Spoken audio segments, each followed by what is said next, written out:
rekan-rekan akan menjadi agen vaksinasi karena pada tanggal 9 Juni kemarin Bapak Kapolri dipanggil oleh Presiden untuk membantu percepatan pelaksanaan vaksin.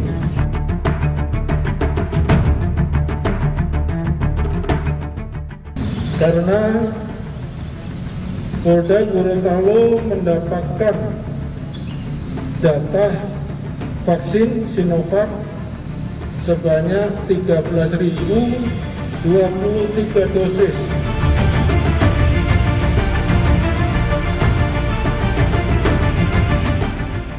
Mari rekan-rekan, saya mengajak kepada kita semua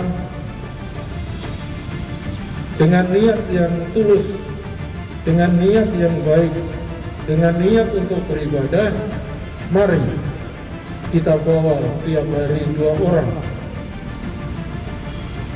Kita ajak tetangga kita, orang tua kita, anak istri kita,